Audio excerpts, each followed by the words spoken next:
저는 주례를 할 때 반드시 신랑 신부에게 물어봅니다. 두 사람이 행복하기 위해서 이 자리에 섰지 않느냐고, 그렇다면 행복한 가정은 어떤 가정이냐고 그렇게 물어봅니다. 근데 정답을 얘기하는 사람을 들어본 적은 없습니다. 행복한 가정을 꾸미고 싶고 또 행복한 가정을 위해서 출발하는데 정작 행복한 가정이 어떤 것인가를 잘 모릅니다. 그래서 이제 대답을 제가 해주죠. 왜냐하면 그거 대답 안 해주면 또 계속 그것만 묵상하는 친구들이 있어서, 행복한 가정이란 뭐냐? 집에 들어가고 싶은 가정이 행복한 가정이라고 얘기합니다. 집에 들어가고 싶지 않은 가정을 집구석이라고 그렇게 얘기하고, 집에 들어가고 싶은 가정을 행복한 가정이라고 얘기합니다. 또한 집에 머물고 싶은 가정이 행복한 가정입니다. 가족들이 집에 머물고 함께하고 싶은데 빨리 이 집을 탈출하고 싶은 그런 마음을 갖고 있는 가족들이 있다면 뭔가 행복에서 조금은 벗어나고 있지 않는가 생각해 봅니다. 그래서 행복하기 위해서 어떻게 살아야 되느냐 물어보면 답을 잘 못하거든요. 그러면 크게 제가 관찰해 왔던 행복한 가정에 있었던 요소를 이렇게 설명해 줍니다. 행복한 가정에는 평안이 있습니다. 그리고 행복한 가정에는 사랑이 있고요. 기쁨이 있고요. 행복한 가정에는 살아가는 삶의 의미를 알고 살아가는 가정, 대체적으로 그것이 행복한 가정에서 볼 수 있는 일반적인 특징이었습니다. 그런데 오늘 제가 말씀드리려고 하는 내용은, 그러면 믿음이 있는 사람은 어떻게 사는가? 믿음 있는 가정은 어떤 가정인가? 이 부분에 대해서 질문을 하면 여러분들이 아마 대답할 말들은 많지만 정리해서 요약해서 이렇게 한마디로 정리하기는 쉽지는 않을 겁니다. 그래서 그동안 믿음으로 살아왔던 수많은 사람들의 이야기가 있지만 오늘 우리는 아브라함을 우리가 계속 묵상하고 있는데, 믿음의 원형인 아키타입인 바로 이 아브라함 가정을 통해서, 아브라함을 통해서 믿음의 사람, 그 사람은 일상생활과 삶에 있어서 어떤 요소가 그의 삶 속에 있는지 우리가 살펴보면서 오늘 저와 여러분이 살아가는 우리의 삶 속에서 나는 정말 믿음 있는 사람의 삶의 모습을 갖고 있는지, 아니면 그냥 교회 생활만 잘 하는 건지 우리가 잘 생각해 보시면서 여러분 속에 참으로 믿는 사람이 갖고 있는 좋은 요소들을, 그런 모습들을 다시 갖추고 또 하나님 앞에서 살아가는 그런 은혜가 있기를 바랍니다.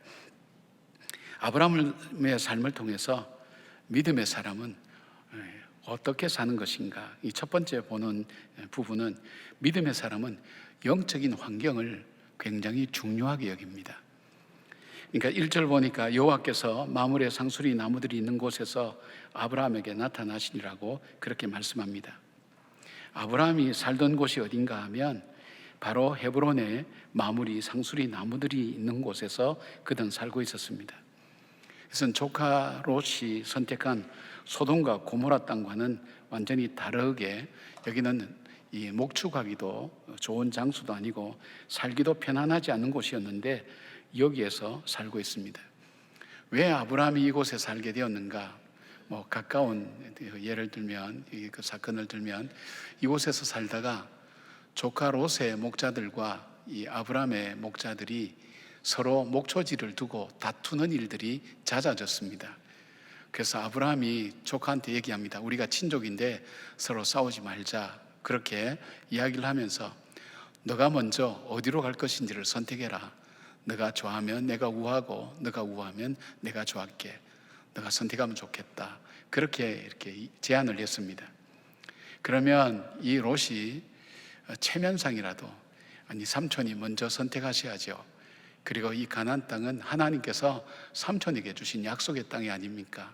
삼촌이 먼저 정하십시오. 이렇게 되면 모양새가 좋았는데 롯은 아무 생각도 하지 않고 눈에 보이는 소돔과 고모라 땅을 선택한 거예요. 그것이 롯의 눈에 보이기에는 이곳은 에덴 동산과 같고 바로 자기가 살던 하란과 비슷한 바로 이 애굽의 모습과 문화가 문명이 발달한 그곳이라는 것을 발견하고 그것을 선택했습니다. 그러고 난 다음 아브라함은 자기의 그 자녀와 같은 핏줄이 있는 조카 롯이 떠나고 난 공허한 그 자리에 머물러 있을 때에 하나님이 나타나셨어요. 그래서 말씀하시는 거예요. 아브라함아, 동서남북을 다 둘러보아라. 종과 형으로 다 다녀봐라.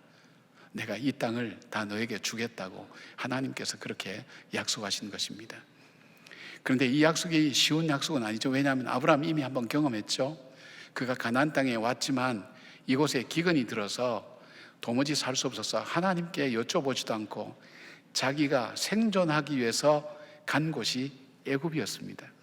애굽에 가면 이 기근을 피할 수 있고 애굽의 삶의 조건은 자기가 살던 하란 땅과 비슷하기 때문에 여기서는 평안하게 이 어려움을 극복할 수 있을 거라고 생각하고 갔지만, 그러나 뜻밖의 이곳에서 자기 아내의 사례를 빼앗깁니다. 바로왕, 바로 이 애굽의 바로왕 후처로, 이 첩으로 빼앗기게 됩니다. 모든 것을 다 잃어버린 것과 마찬가지입니다. 자기 힘으로는 어떻게 할 수가 없었어요. 고대 근동 지방의 가장 강력한 나라 중에 하나였던 이 애굽의 왕의 마음을 하나님께서 정말 신적인 개입을 통해서 바꾸어 놓으셨어요. 그래서 바로 이 자기 아내의 사례를 그대로 돌려받고 게다가 많은 재물도 얻어서 그는 그 애굽에서 쫓겨났어요. 그래서 그가 돌아간 곳이 어딘가 하면 자기가 처음 가나안 땅 와서 예배드렸던 바로 이 마므레 이 헤브론에 바로 이 아이성이 있는 바로 그 근처에 그가 자리를 잡은 거예요. 그런데 여기서 이제 하나님께서 이 동서남북을 보고 종과 형으로 다 둘러보라고 그렇게 말씀하실 때 아브라함이 생각한 거예요. 축복이라는 것이 좋은 땅에 있는 것이 아니구나. 애굽이라고 해서, 소돔과 고모라고 해서 어느 땅이든지 이 땅에 있는 것이 아니라 축복은 하나님께 있구나. 그것을 깨달은 거예요. 그것을 믿었어요. 언약을 지키시는 하나님을 믿은 거예요. 그래서 그가 선택한 것이 뭐냐면 바로 이 바벨론의 이 마므레 상수리 나무 숲으로 이렇게 선택하면서 살게 된 거예요. 뭐 좋은 조건 아니에요. 그러나 그에게 있어서 이곳을 택한 이유가 있어요. 여기 보니까 헤브론이라는 것은 교제와 친교라는 그런 뜻을 가지고 있어요. 여기는 뭐 족장들의 무덤인 막벨라 굴이 있는 곳이기도 하고 메시아 계보의 왕권이 시작된 도시로 영적으로 아주 의미 있는 지역이죠. 하나님과 교제하며 친교하는 바로 그런 의미를 나타내는 그런 지역입니다. 그 다음에 여기에 마므레라고 하는 뜻은 확고하다, 강하다, 튼튼하다 그런 의미로 되어 있습니다. 그러니까 아브라함이 이곳으로 옮긴 이유는 내가 이제는 하나님과 밀접한 교제가 확고하고 견고하게 서는 일을 선택해야 되겠다. 하나님과 교제하고 하나님의 뜻을 알고 하나님을 더 알아가는 이 일들을 위해서 내가 내 삶을 그렇게 선택해야 되겠다고 생각하고 바로 이 자리로 온 것입니다. 여기 게다가 이 마므레 상수리 나무라 그랬는데 상수리 나무는요 오래 살며 견고한 그런 나무입니다. 그러니까 이 성경에는 종종 하나님의 보호하심을 상징하는 이 상수리 나무인데 아브라함은 이제 말을 바꾸면 내가 어디를 가든 무엇을 하든 내 삶은 축복의 근원이 하나님께 있음을 알고 하나님과 교제하고 하나님을 믿고 의지하고 하나님과 더불어 동행하는 그 삶에 내 삶의 자리를 선택하겠다 생각하고 이 헤브론의 마므레 상수리 숲을나무로 이사를 오게 된 것입니다. 마치 마태복음 6장 33절에 말씀처럼 먼저 그의 나라와 그의 의를 구하라. 그리하면 이 모든 것을 너에게 더하시리라는 말씀의 자세를 가지고 그는 산 것을 봅니다. 그런데 중요한 것은 이곳에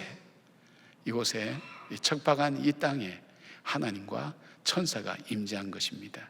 나타난 것입니다. 참 놀라운 하나님의 은혜를 볼 수 있죠. 여러분, 믿음의 사람은요 영적 환경과 분위기를 중요시 여깁니다. 한번 가만히 관찰해 보십시오. 믿음 좋은 분들 가만히 관찰해 보면 그 삶에 있어서 중요하게 여기는 것은 영적인 것을 굉장히 중요하게 여깁니다. 뭐 학군 좋은 곳, 뭐 집값 올라가는 곳, 뭐 이런 곳 선택하지 않아요. 때로는 힘들고 어려운 곳이라 할지라도 내가 하나님과 더 가까이 살 수 있는 곳, 하나님과 더 교제할 수 있는 곳, 하나님 말씀을 더 듣고 그리고 하나님을 의지하고 믿는 사람들이 있는 공동체, 바로 그것을 찾아요. 그렇게 찾는 모습을 봅니다. 우리 성도님들도 보면 저분이 정말 믿음의 사람이다 하는 것을 보게 되는 것은 그냥 교회 생활을 단순히 하는 게 아니고 그 속에 내가 정말 내가 한번 만나면 나에게 믿음의 용기를 주고 하나님을 더 알게 해주고 하나님 사랑을 느끼게 하는 그 공동체, 그 사람들을 만나는 것을 즐거워하고 교회에 나와서 그렇게 사는 삶을 살기를 원하는 겁니다. 일상생활을 통해서도 마찬가지입니다. 하나님과 늘 관계를 갖고 하나님 안에서 사는 것을 기쁨으로 여기며 살아가는 삶의 특징을 갖고 있습니다. 그런데 그렇게 살아가는 이 사람은 자기뿐 아니라 가족들에게도 동일하게 그렇게 적용합니다.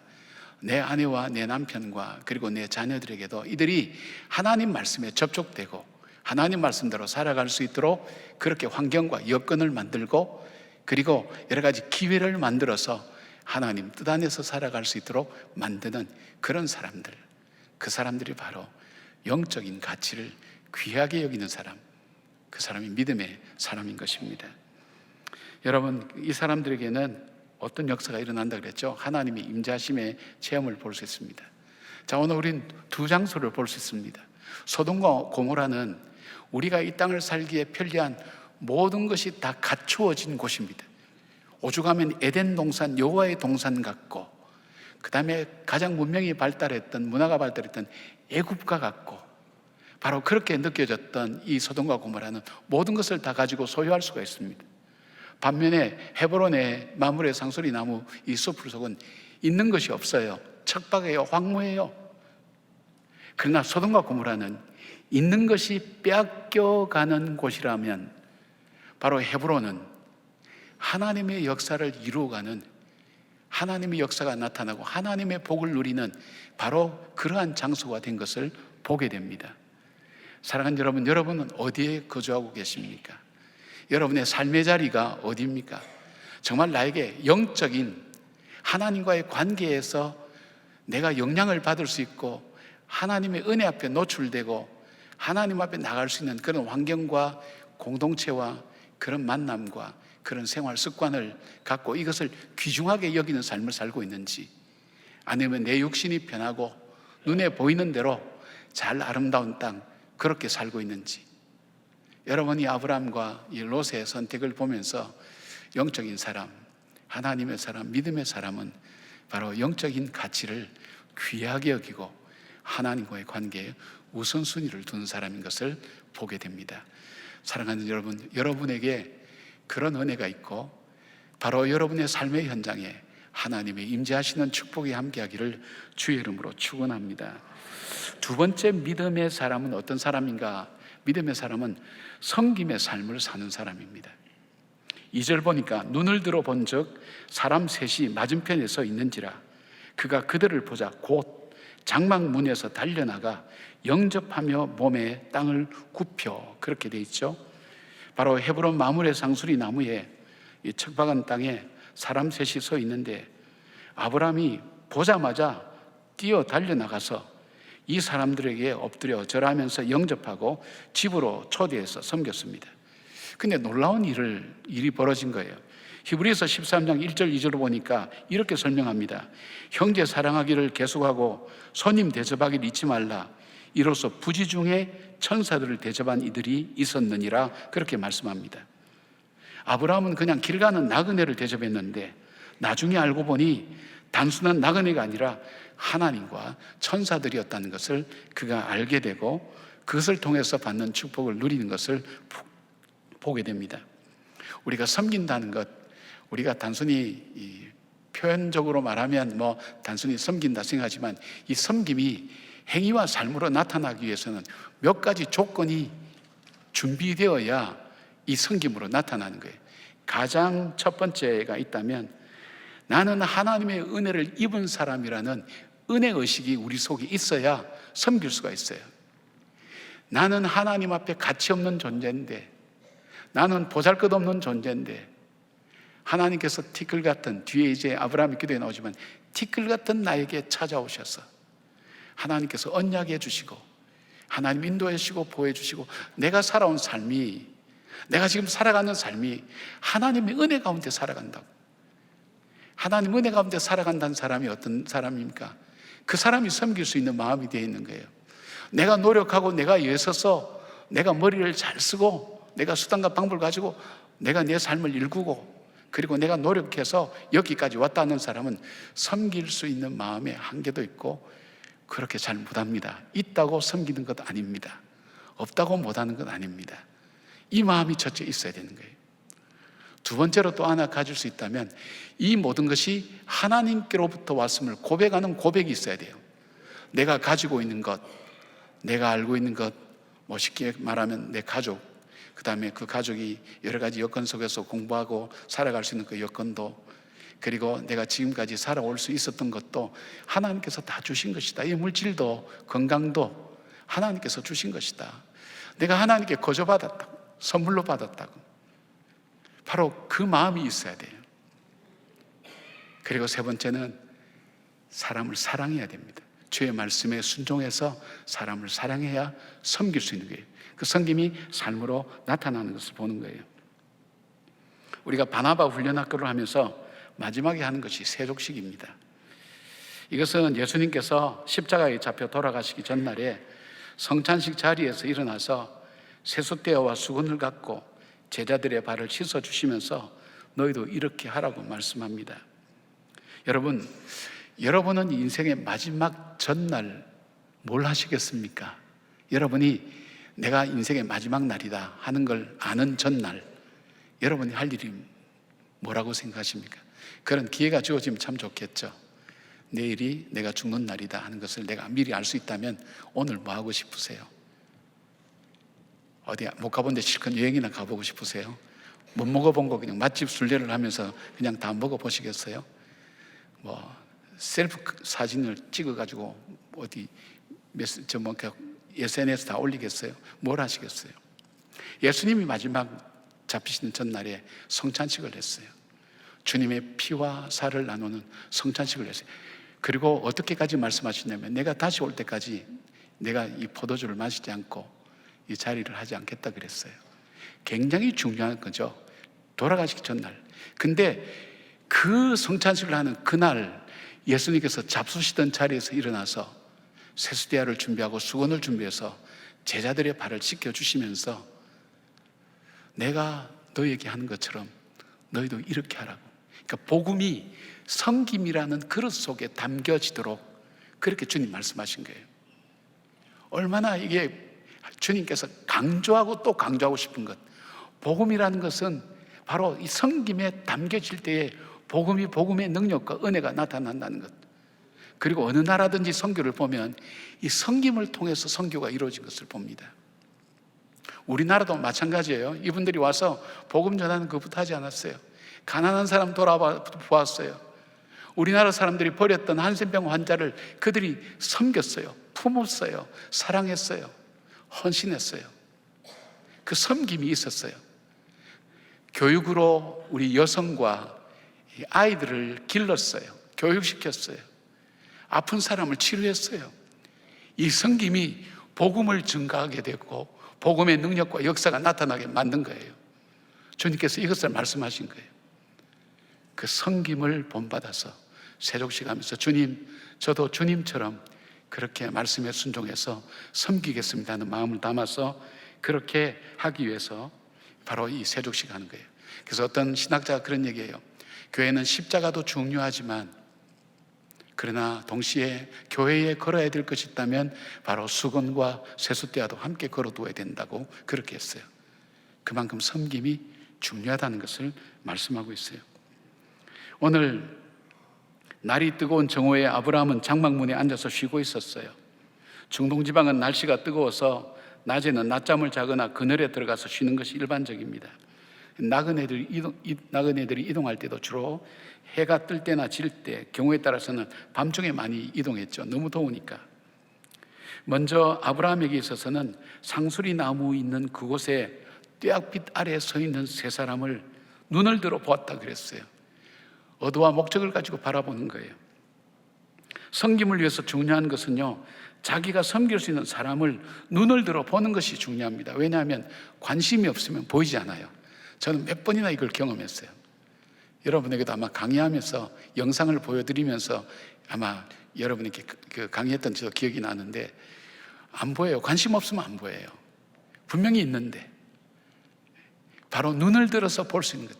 정말 섬길 사람을 바라보는 것이 참 중요합니다.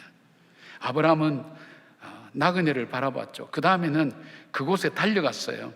3절에 보면 지나가지 마시옵고라는 이 단어는요, 이곳에 들르지 않고 그냥 지나쳐 가려고 하는 것을 의미하고 있어요.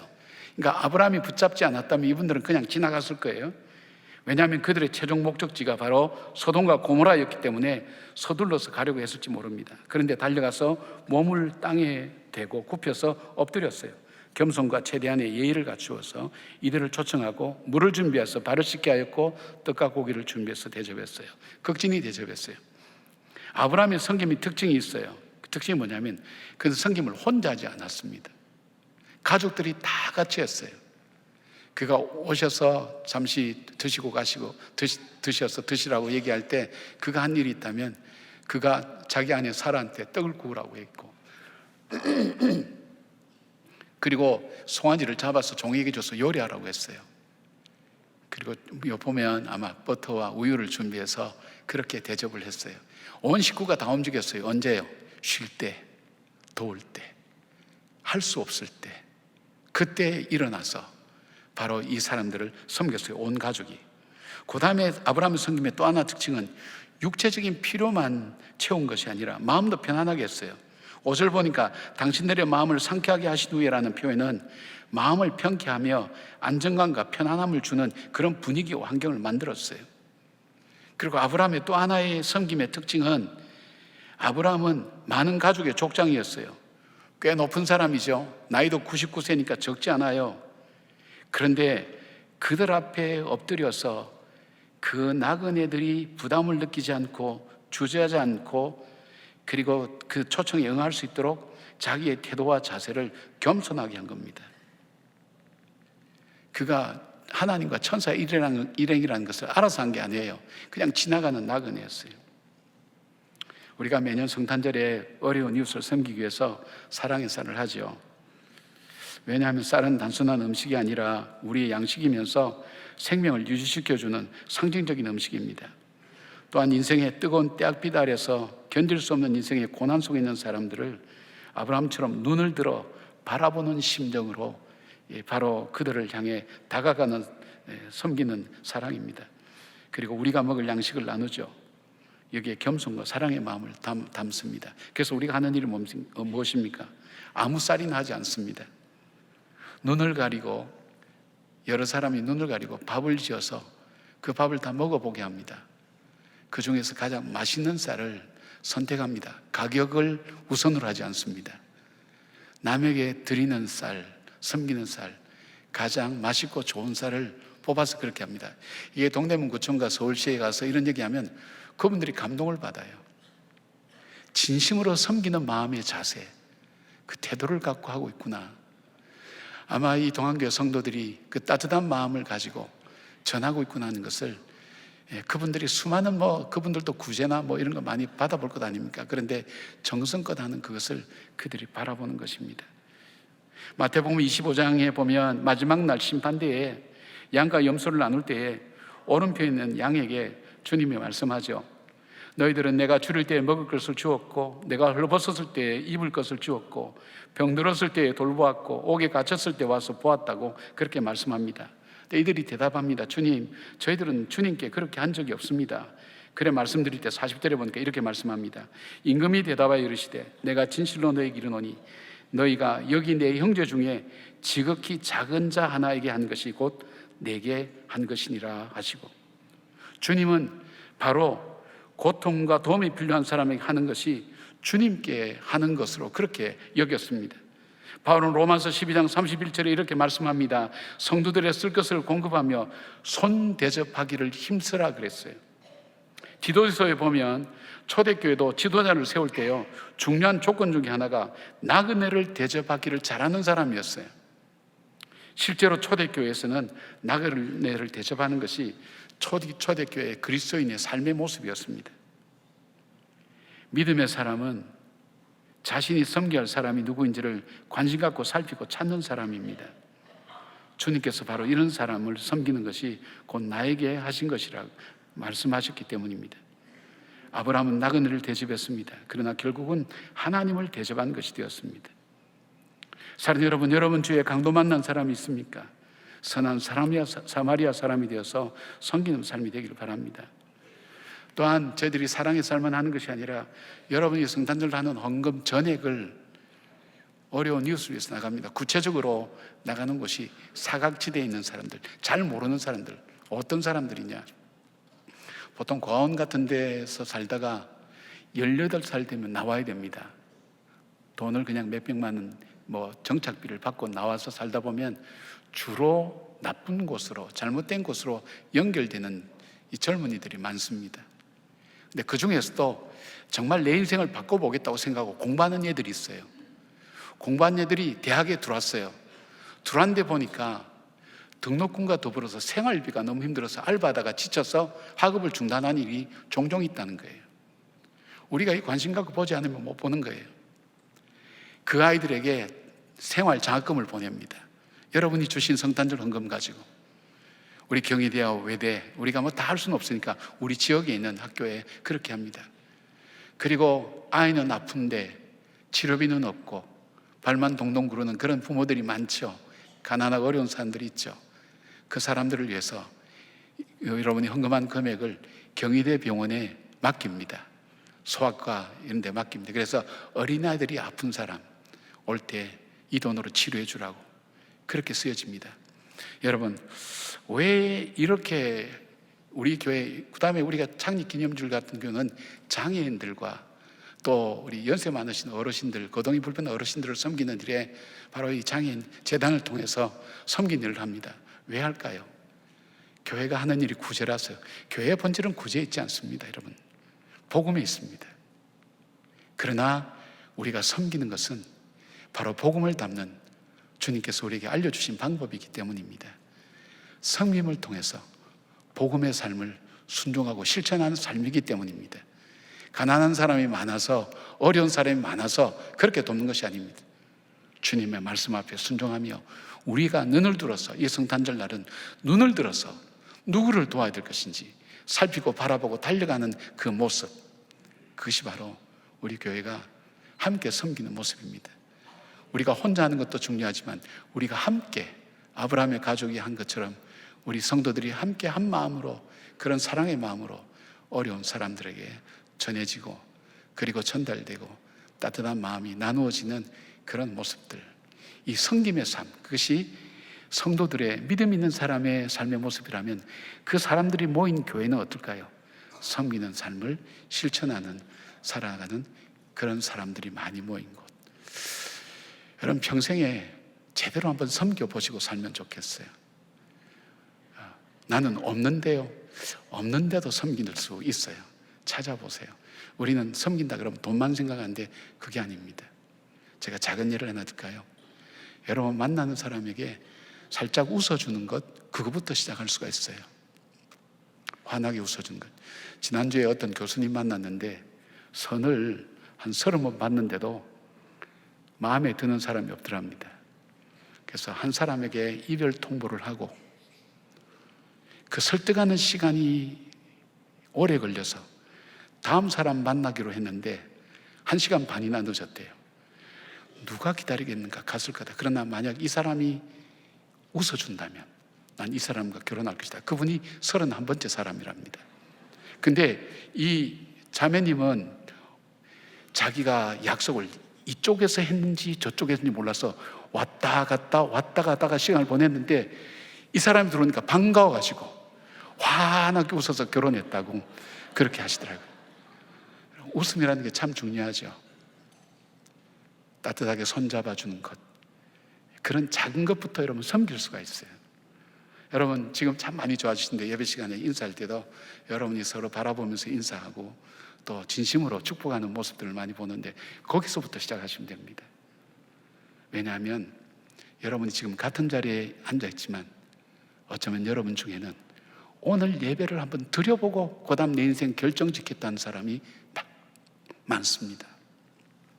전 실제 그런 경험을 했습니다. 예배 때 죽으려고 이렇게 작정하고 딱 예배만 드리고 가겠다고 한 사람이 바로 제가 광고 시간에 그런 광고를 했더니 거기서 이분이 딱 부딪힌 거예요. 하나님 말씀에 부딪힌 거예요.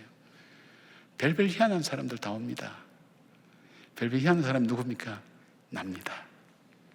내가 언제 별별 희한한 사람이 될 수 있다는 것, 인생이라는 게 그런 것 아니겠습니까? 그때 따뜻하게 보내오는 그 사랑의 마음들을 통해서, 섬김을 통해서 우리는 달려갈 수 있는 겁니다. 식당에서 국을 떠줄 때도 맛있게 드세요, 잘 먹었습니다 하는 그 한마디가 우리가 우리의 삶을 새롭게 만들 수 있다는 것, 우리 주님은 그걸 아셨어요. 바로 믿음 있는 사람은 섬기는 삶을 사는 사람이라는 것, 그것이 성경에서 계속해서 나오고 있는 것입니다. 세 번째 믿음의 사람의 특징은 하나님의 말씀 듣기를 사모하는 삶을 사는 사람입니다. 하나님 말씀 듣기를 사모해요. 여러분, 눈은 감으면 안 보면 그만이지만 귀는 열려 있어요. 끊임없이 우리에게 귀를 통해서 이야기를 해요. 그런데 우리의 귀를 빼앗아가기 위한 세상의 이야기들이 얼마나 많은지 몰라요. 보이스피싱의 특징이 뭐예요? 다급하고 그리고 아주 교묘하게 만들어서 우리로 하여금 이 말을 안 들으면 안 될 정도로 해서 우리 관심을 다 뺏어가잖아요. TV 광고를 봐도요, 여러분 얼마나 우리 관심을 다 뺏어간지 알 수가 없어요.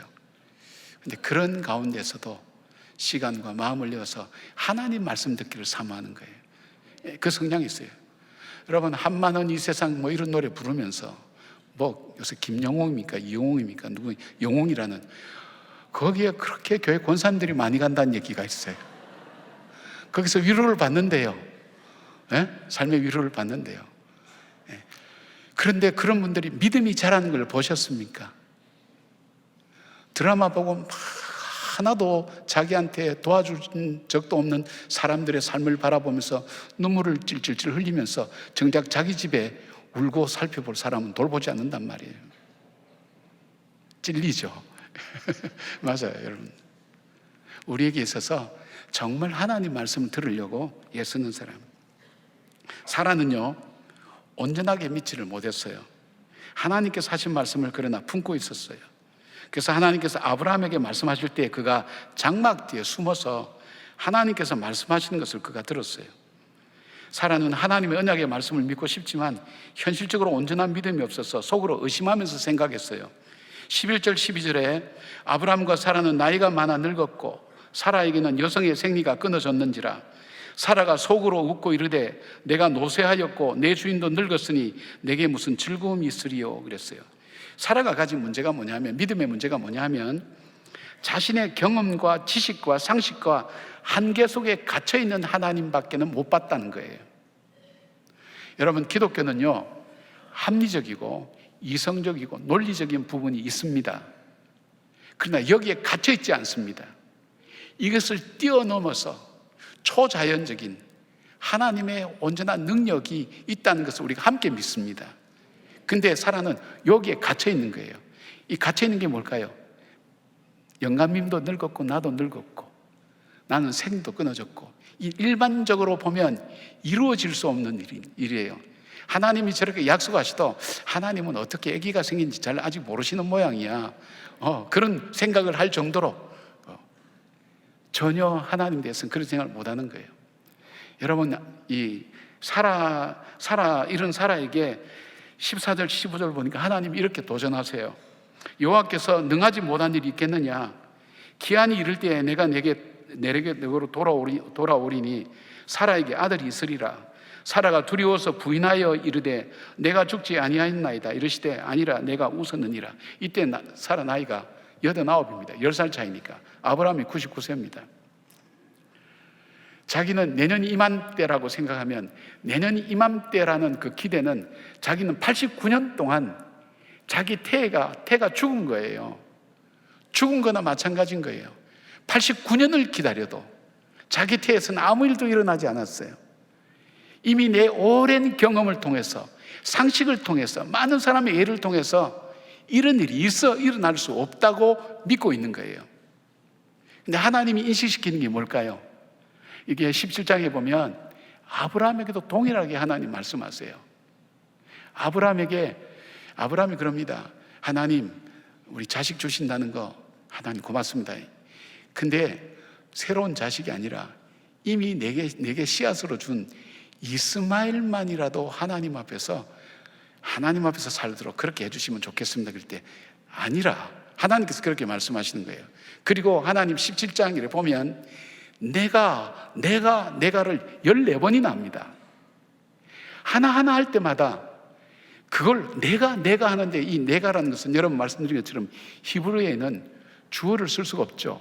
동사에 접두어나 전미사를 붙여서 이 주어가 뭔지를 알게 하는 거예요.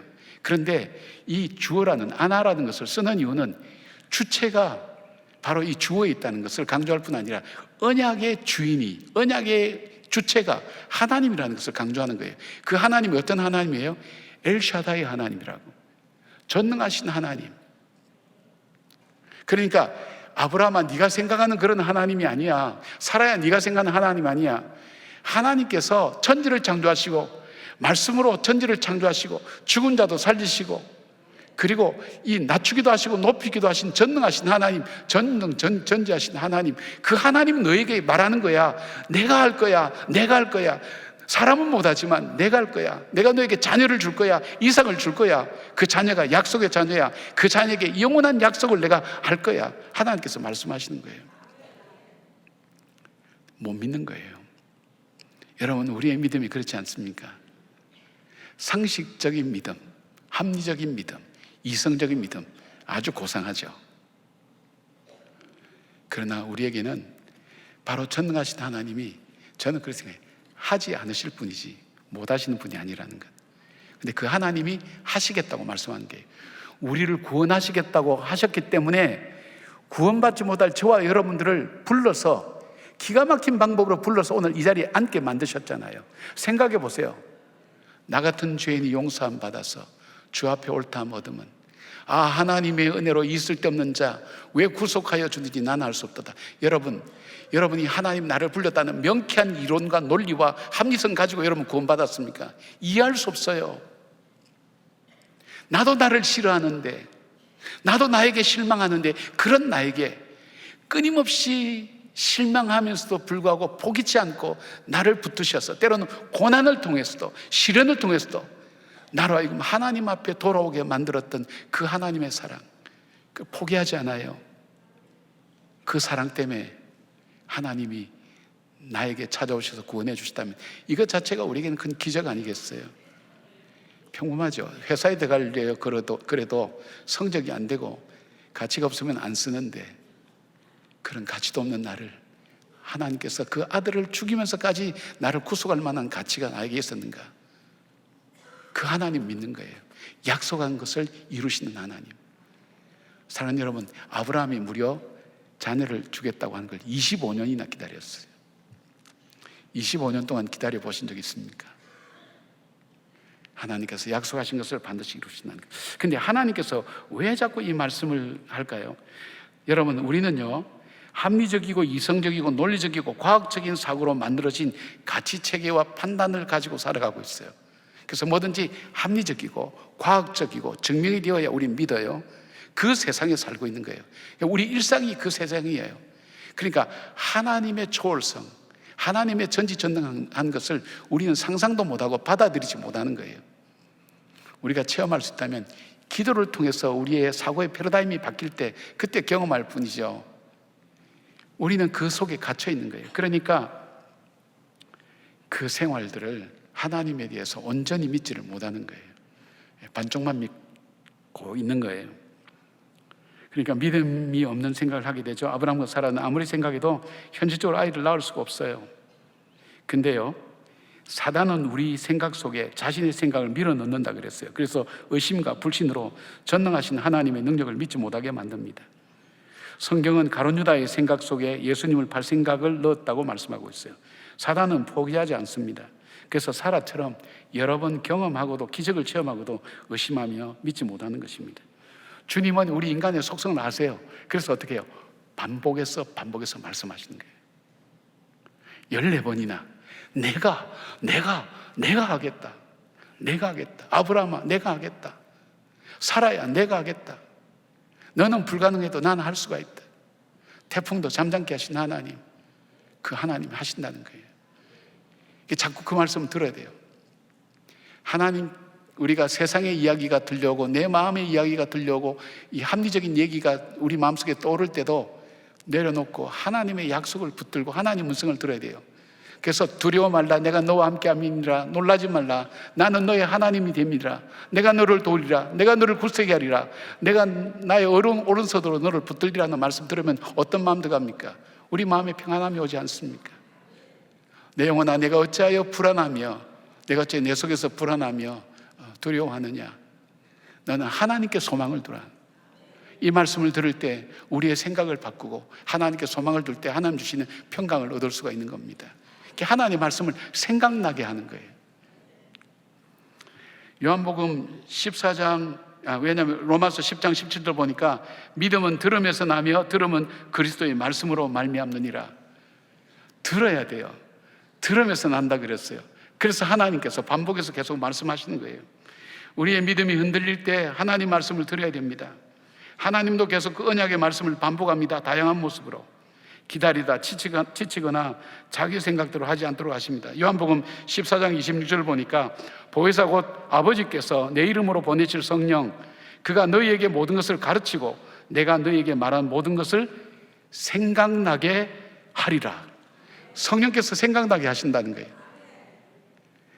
우리가 세상의 생각으로 젖어서 눈앞에 전개되는 것 보고 낙심하고 이제 아이를 낳을 수가 없지 생각한 바로 그 생각에 젖었을 때 하나님의 약속을 붙들고 하나님이 하신 약속을 생각나게 만드는 것, 하나님 말씀을 붙드셔야 됩니다.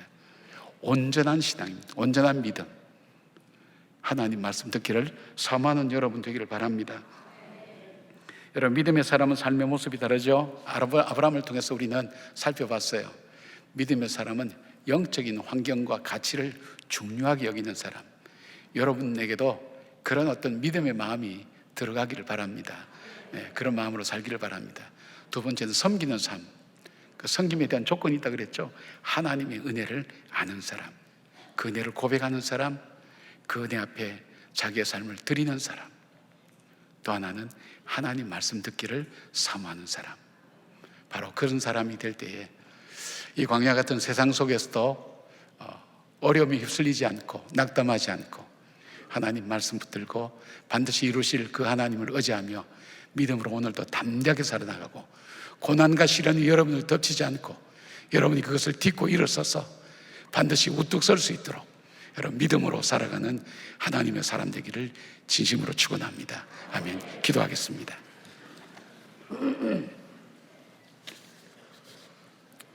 아버지 하나님, 고맙습니다.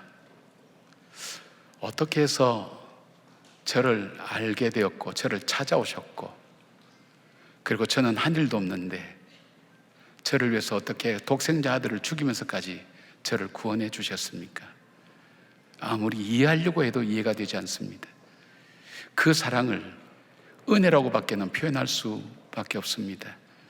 그 은혜를 받은 우리의 삶이 하나님 앞에 어떻게 살아야 될지를 하나님 오늘 아브라함을 통해서 배웠습니다. 주님, 우리의 삶의 영적 가치에 귀하게 여기는 마음으로 돌아서게 하시고 섬기는 삶을 살도록 하나님 함께하여 주셨고, 주의 말씀 듣기를 사모하는 귀한 하나님 저희들의 심령이 되게 하여 주셔서 말씀해 주시는 능력과 지혜와 그리고 교훈과 책망과 바르게 함과 의로 교육하고 선한 일을 하기에 유익한 하나님의 능력을 체험할 수 있도록 하나님 붙들어 주시옵소서. 예수님의 이름으로 기도드리옵나이다. 아멘.